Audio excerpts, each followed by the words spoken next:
my default mentality is basically to always be super paranoid and make sure that you're never assuming things will go the way you planned. And Avery, if you remember, I actually sent a video of I think it's Jim Donovan or like one of these like try hard Wall Street people. He said like the only time I don't respond to a client is if I'm either asleep or dead. And it was extreme, but I was trying to just emphasize like this is the type of opportunity where we literally have to be perfect. We have to get back to them instantly. We have to like really show them that no matter what, it'll always be a priority. It doesn't matter if it's a busy week in school, like everything else aside, we have to make sure that they understand nothing is more valuable to us than their experience.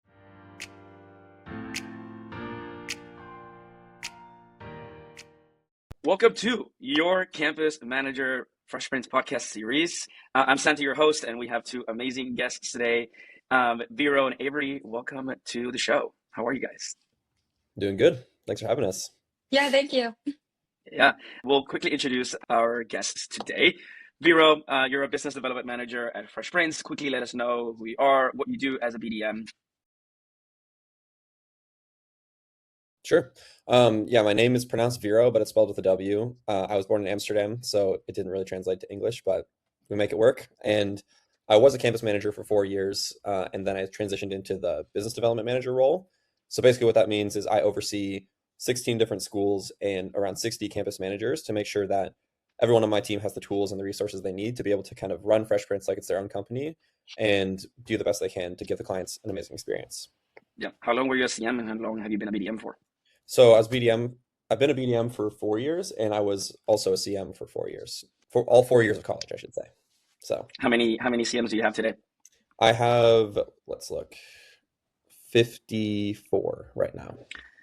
54, and one of them is on this call with us, Avery Greene. Avery, welcome to the show. You are our main guest today. Before we get into what you do as a CM and what your accomplishments have been in your years as a campus manager, tell us, who are you, what are you studying, what school do you go to, and when did you become a campus manager? Yeah, thank you. My name's Avery. I'm at Ole Miss right now. I'm a senior, and I became a campus manager, I guess, the end of my sophomore year going into the summer. So I finished out my trainings just about starting into the summer, and then I am studying integrated marketing and communications at Ole Miss. And you're a senior about to graduate right now? In the next Yes. couple of weeks? Okay. How do you feel about that? I feel good. It's exciting. It's a new chapter, but it's definitely sad to leave, the place I've called home for the last 4 years. Yeah, of course. I imagine it's a little bit bittersweet, especially if you actually have enjoyed. And we'll talk about how Fresh Prince have made you enjoy that college experience a little more. But before all of that, take me back to your sophomore year in the summer. What drew you to apply to become a campus manager? What was your interest in, joining the company? Yeah, I got a random LinkedIn message. And so I followed up with it and kind of looked into what Freshman's was. I was like, oh my gosh, it's such a cool opportunity and a way to, get involved within work, but also on campus and in the community of Oxford, and kind of expanded that back home a little bit to Nashville and to a little bit of a family small business in New York. So it's been a cool opportunity to expand in different areas, but I've really enjoyed it. Wait, I had no idea about this. Talk to me more about how you've expanded the business beyond your school. You said New York and Nashville. Like, is that where your family is from, and you have people there that also buy from you? Yes. So at home, we have a few girls' cotillions at the high schools. And so I got reconnected with them and was able to sell some shirts for their weeks that they have of their rush that they do. And it's more of a homecoming week ordeal, but I've been able to collaborate with 4 of the high schools back home to make their shirts as well. Okay, wow. This is not part of the script, guys, but I'm actually fascinated by the side of your story as well. We'll get more into it in a little bit. But what do you remember from your first few days as a campus manager? I guess my question is more like, what was the role actually like versus what you expected early on? Yeah. I feel like I didn't have much expectation. I didn't know anyone personally who had ever been in the role. I kind of only knew what from the trainings, what I was kind of getting myself into. So I don't think I had too much expectations, but it definitely became a lot bigger than anything I ever expected or thought it would be. And the deals that come up and the effort that goes in it from top to bottom was something that's been really cool to be able to experience at such a young age that you don't always get the opportunity to have that full sales process of. Yep. And Vero, you have seen many CMs start in the first 30, 60 days of them. What did you see early on in Avery that kind of stood out to you? It was a combination of kind of like very strong intrinsic motivation. I think that, on the surface, you might see Avery and she's like very easygoing and smiling, but I think deep inside she's quite competitive, and that's like a very good strength to have, especially in what we're doing. So there's always this drive and this hunger to kind of like prove herself and push beyond her comfort zone. And so I would say just that default mentality of like wanting to be pushing herself was super valuable. But more importantly, the biggest breakthrough came from the first client meeting she ran, which I think was like in the second or third week, right, Avery? Um, Yes. so yeah, that was a big one where she took someone out for coffee, and we really did focus in the beginning on, the warmest relationships she already had to get, someone who was somewhat familiar with our product or like somewhat new Avery to go from, it's kind of a good relationship to really investing in it to make it a great relationship where, I always tell people what you want to create as a true statement is to say, these customers love Fresh Prince because of Avery. That was what I basically set out as the goal. And Avery's one of those people that like really committed to the relationship building part. And I think a lot of people sometimes think, oh, if I just do one meeting, that's good. But it's the continued investment in the relationship that I think Avery was very strong at, and those instincts came very naturally. Avery, do you remember that first meeting that you ran? Who was it with, and what was the outcome of it? Yes, I believe the first meeting was with one of the sororities on campus, but the first deal we had was with an apartment complex. How Ole Miss does it for a lot of the sororities is they have built out kind of copy and paste houses that the girls get to move into and live in. And so I kind of just got connected with the lady at the front desk and was able to close the first deal by kind of explaining who I was and what I was doing. And they needed shirts for their employees that they were having walk around. And that was kind of the first connection. And that was your first order. And how did that feel to you? Why did that? What was that important to you? I thought it was really special, one, because it's kind of a personal connection that I got to go out and make and meet the lady at the desk, kind of figure it all out. But it meant a lot too, because it really showed what I was doing and what was possible. Because it's kind of hard to understand at first, you know, what you're doing to figure out like what you can do and become and how big of deals kind of add up to be. But it was definitely a moment of realization like, oh my gosh, this is real. And you could do something really big with this. Yeah, for sure.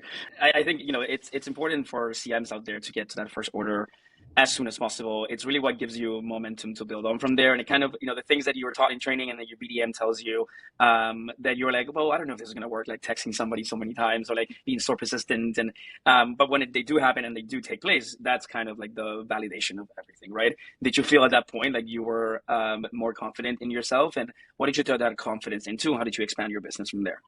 Yeah, definitely. I think it gave me a lot of confidence because it was like, okay, you can do this. You've done one. Now here we can go into making more happen. I think something that I had a hard time with at first was that it was the summer, so no one was on campus. Nothing was really happening until the fall. So there was this weird kind of break, at least within getting involved on campus, of like no one really here, nothing happening. So what was I going to do like to get prepared early on? And Vero really helps me kind of know that there's a lot to do before these things are even happening. So figuring out like who's in charge of what early on and who I needed to talk to and who's, gonna be the person that's approving what they want to do and kind of figuring out all the ins and outs. You can't wait until the client needs something. You kind of have to know it beforehand. And so that was a big tip that really helped going into the summer and having that time to kind of see how that really laid out before everyone got back to school. Very cool. Very cool. Vero, Avery is known for a few things.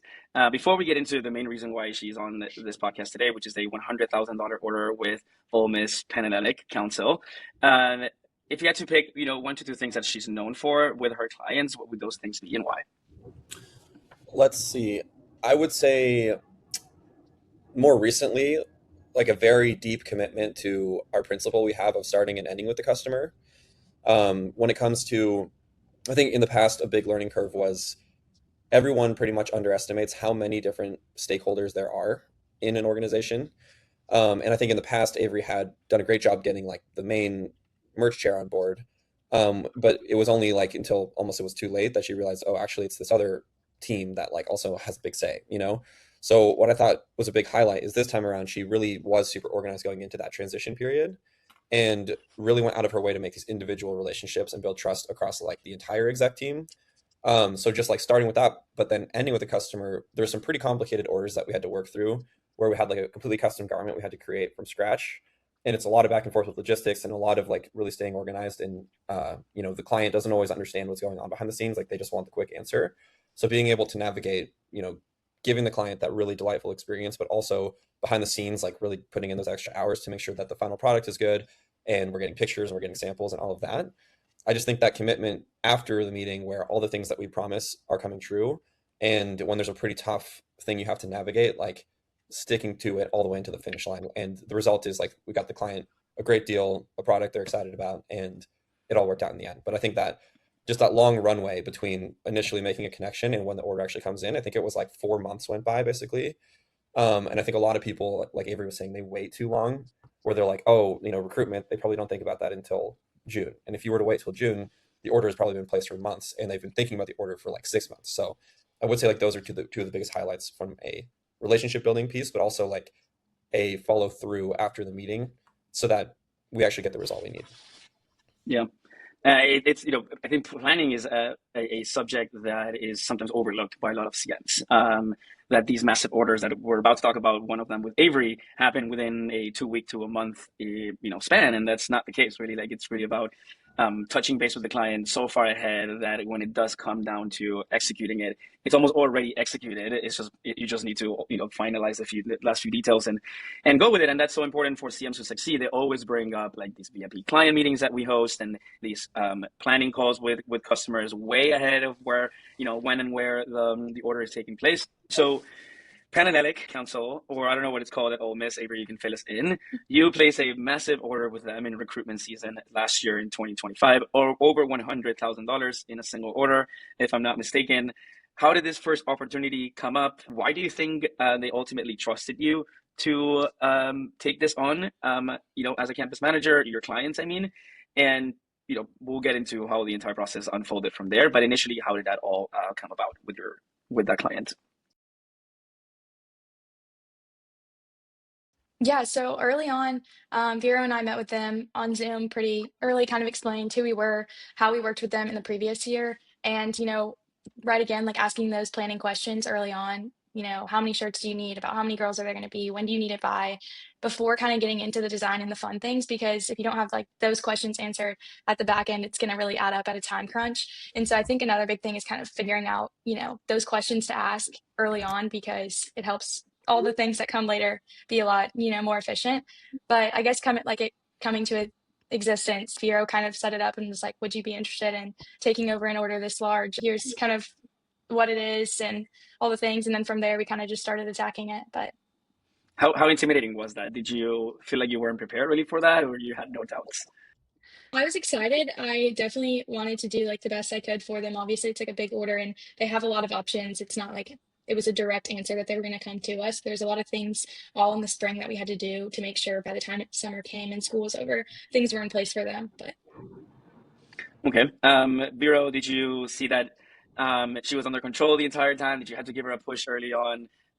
Did you ever doubt that Avery was going to be able to pull this off as you wanted her to pull it off? Yeah, that's a good question. Well, first, I think a lot of people will see a result and assume that, oh, you just reach out when they get elected and it's all good. But actually, this process started all the way back in 2023. I had personally been trying to get, credibility and things built up. And it literally did take 2 years of like very consistent effort and outreach and trying things and like not getting it the year before, where we finally were able to like become a top choice for them. So I just want to emphasize that there's literally 2 years of work that goes into it before you even get to the point of an introduction being made. Yeah, And that's such a good point, though, Vero, because we just talked about how it's important to plan ahead with clients, right, and establish that relationship, establish that trust. He's telling us it took us 2 years to get to the order that we wanted, and that's the order that Avery ultimately placed with them in the fall of 2025. yeah, Correct? and Okay.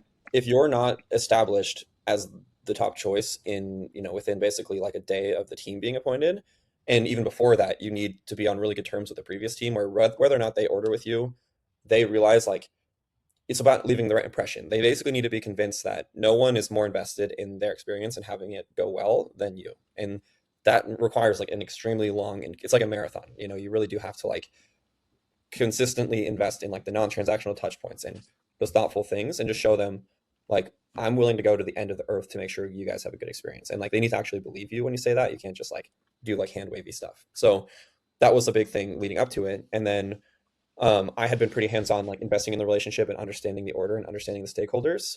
And what I told Avery, my default mentality is basically to always be super paranoid and make sure that you're never assuming things will go the way you planned. And Avery, if you remember, I actually sent a video of I think it's Jim Donovan or like one of these like try hard Wall Street people. He said like The only time I don't respond to a client is if I'm either asleep or dead. And it was extreme, but I was trying to just emphasize like this is the type of opportunity where we literally have to be perfect. You know, we have to get back to them instantly. We have to like really show them that no matter what, it'll always be a priority. It doesn't matter if it's a busy week in school, like everything else aside, we have to make sure that they understand nothing is more valuable to us than their experience. And anyone can say that, but when it comes down to it, like that means like 11 p.m. on a Tuesday when you have a final the next day, like you still need to be there for them. And I was like, that was really the main deal breaker for me is I was like, I need to know we're on the same page that this is the bar for them. And then as an added layer, I do really think it's important that the campus manager takes point and leads the conversations, but I was in a group chat too, just as a backup, so that there was like two different points of contact that everyone involved in the order had. And yeah, throughout the process, like I really didn't have too much. There was just only two things where I did step in. One is where we were having a hard time communicating the vision because it was a very complex idea originally that required kind of like a complicated print type. It was like 8 colors on the design, but we were trying to get it down to 4 colors. It was like one of those things. And between the client and Avery and then communicating it to the art team, because this is like right before the design tool was fully up and running, we couldn't really get it communicated clearly. So like that's a moment where sometimes you have to pause and be like, let's look under hood and see like where's the communication not coming through. And we ended up hopping on a call with one of the artists and like figuring out how to exactly communicate the vision. And then ultimately they pivoted to a new idea. But that was like a pretty important moment where Avery, not knowing what she didn't know, could have seen that and been like, oh, it's just taking a while. And I saw that and immediately the alarm bells went off and I'm like, we got to show people, we got to show them that we can make the vision happen. So that was like really the main thing. And then it was a little challenging over the summer with like balancing an internship and having to like literally be in a different place after the order was placed and trying to communicate that. But overall, I would still say it was a very smooth experience. It's just one of those things that like it really is an 8-month process from like making sure everything's clear before the election. And then when it arrives, everybody knows what's going on. And we want to make sure that the experience is clean and the client is happy. So yeah, definitely like a lot of effort, but totally worth it in the end. Yeah, and if you count, the relationship building part of, getting to the, placing that order, then it's much longer than 8 months.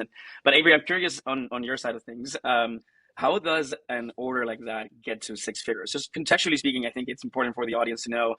Wait, what do you mean you place an order for T-shirts and they cost $100,000? Like, how did it get? What quantities are we talking about here? Is it multiple products? Is it more expensive products, and that's why it got to that? What did the client ultimately end up ordering, and how did it get to such a high number for a single order? Yeah, so Ole Miss Rush has gotten really large, and so there's a lot of girls that come in, and for each day we have a different T-shirt. So all the girls wear the exact same T-shirt through each round, and so there's multiple rounds from you come in, there's Greek Day, then you go to Sisterhood, and then there's Philanthropy, and then after that there's Pref, and so they have a lot of shirts that they needed between all of those events. So it's multiple products, something that we definitely did have to discuss, and remember dropping off a few samples to their houses as well. But we needed to make sure that we had the right, was it worth getting a Gildan shirt over Comfort Colors, or were we going to switch to Bella and Canvas, and making sure they saw all three products and what that price difference would be, and seeing if it matched with, is it worth not spending as much money if the shirt's not going to be cute or something the girls want to wear. And so there's a lot of back and forth of like, I guess, deeper things of what we were going to do to figure that out within the price.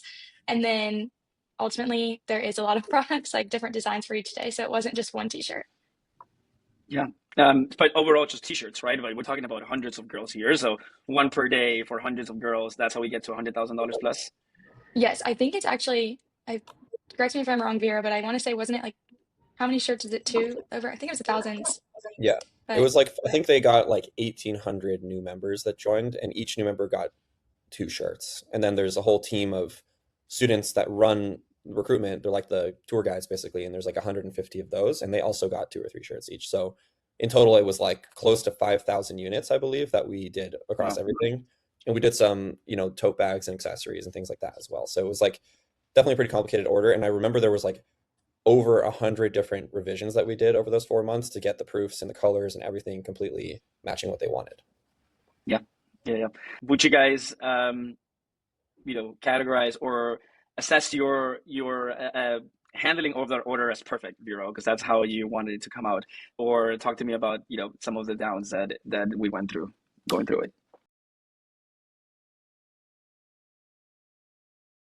Yeah, I think honestly, like it's never going to be perfect. The biggest thing is taking the time up front to really understand the client's vision, even if it's sort of vague. Like before you send in a proof request, it's like, let me just make sure, like repeat it back to the client. So, before I put this in, let's get like 5 reference pictures, and let's make sure that I am repeating it back to you in a way that I know what I think you want is actually what you want when it comes to describing it. I think there was like, we sort of skipped that part, and then, like, I remember reading through Avery's request to the art team, and I was like, I think you think you're being clear, but with someone with no context is not going to be able to like perfectly execute on that. So you need to actually, a lot of people underestimate what you need to do up front to actually set up the team for success, to make it, limited back and forth when it comes to the revision process. And I think another one is like these smaller details of, there's a lot of other checks and balances you want to include to make sure that the client's happy with the final product. Like 2 examples are, you'll see a picture of the color of the garment, and of an order of that size, like you don't want to leave anything up to chance where they're expecting it to look this way in person, and like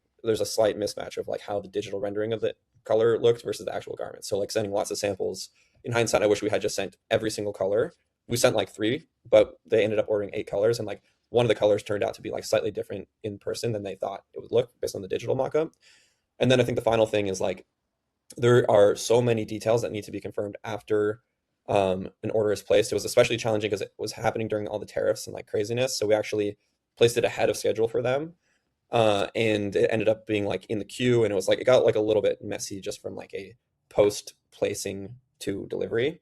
And then the final thing is like, an order of that size, there is like a lot of things that can go wrong in production, of like missing sizes or things like that. So the delivery itself, like some of the boxes were damaged in transit, and it ended up just like causing some friction that I kind of wish we had found a better way to get ahead of. So this time around, we're actually doing like, we're investing in heavyweight boxes that we are going to provide. And we're doing a few other things to make sure that it's like organized neatly by size, and we're doing some extras in case anything like has like a stain or a misprint or whatever. So just like a lot of different things, like through the vein of being really paranoid, that knowing what we know now, there, we could have gotten ahead of it. It's just like, you can't always predict the future. Yeah. I mean, there's so many variations in what you can do with merch, right? That just like you have so many choices, that means that so many other things can go wrong as well, right? Something that doesn't really pan out the way that you want it to be. It's very, very possible given the amount of choices that you have when it comes to building custom merch. But Avery, I asked you how that felt when you placed that first order. How did it feel when you placed this massive order with them? Talk to me about that day. What did you end up doing, to celebrate? How did that feel? Who did you tell first? I guess a big difference that I also had to learn kind of going through was every client, you're wanting to promise them the same level of communication. And when you start to get multiple coming in, and this was like my main priority, kind of figuring out a way to balance how I could put almost everything towards that and then kind of structure time to be able to also help everyone else too. So kind of balancing different clients with multiple things happening at once.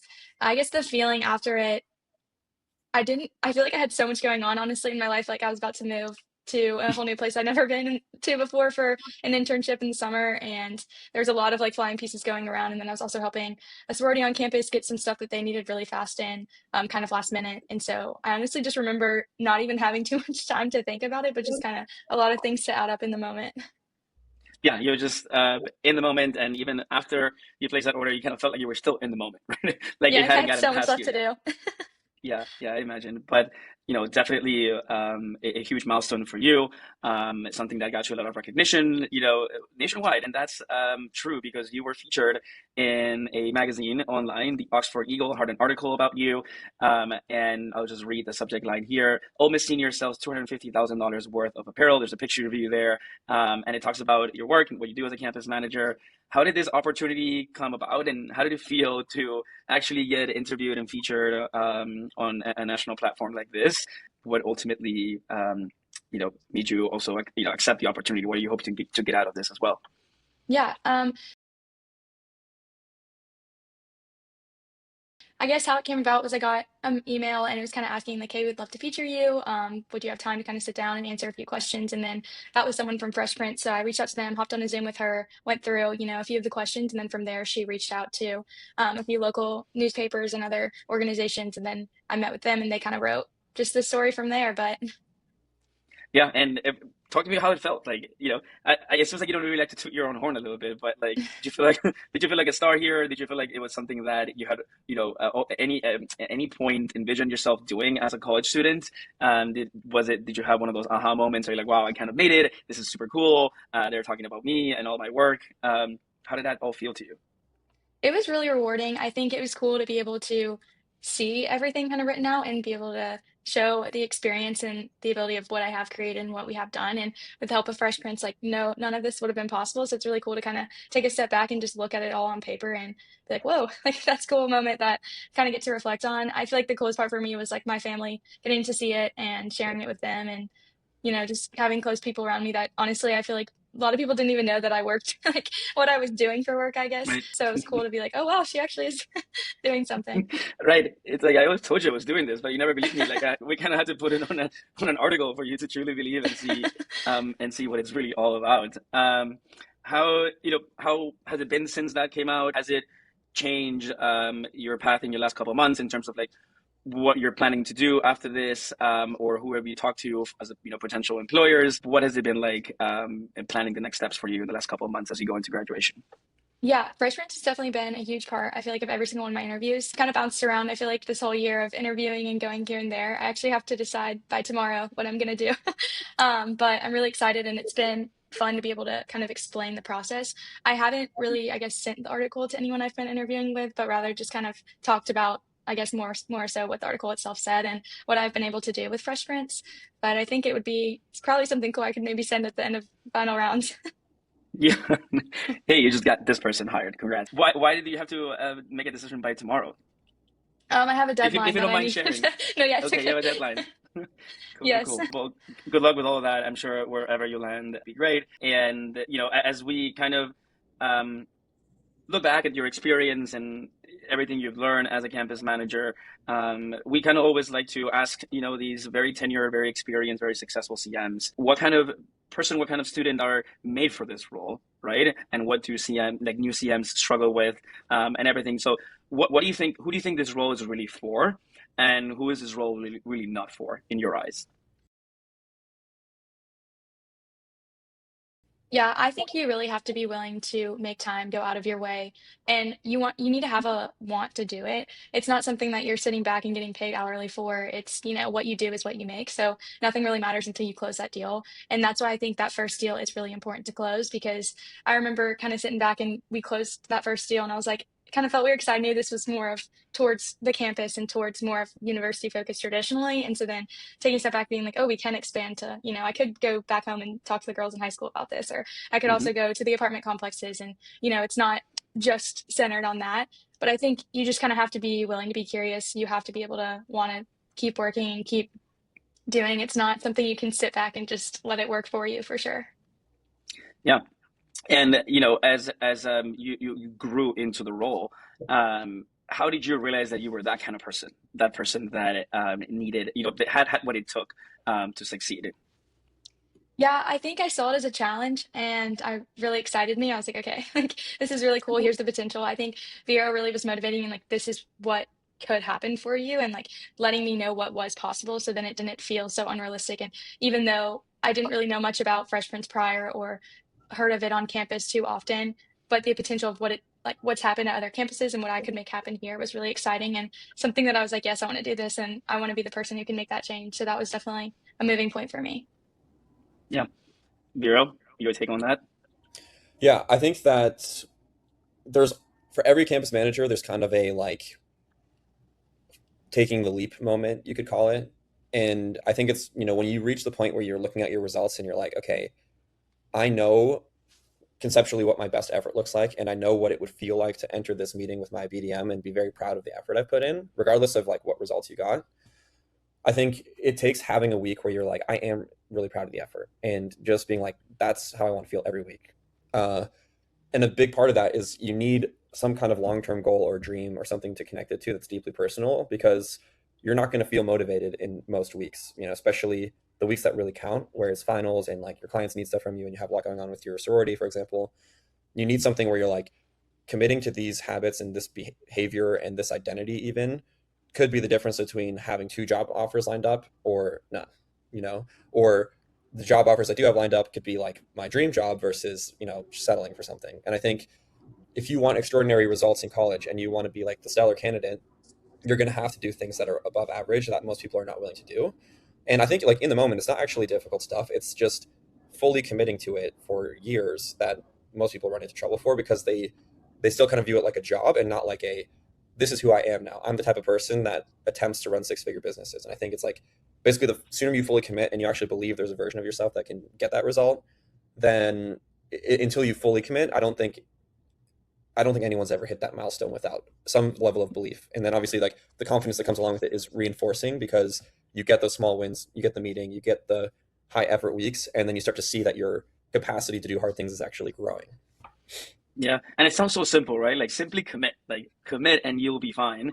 But that is truly the toughest thing to really carry, right? And follow through on, right?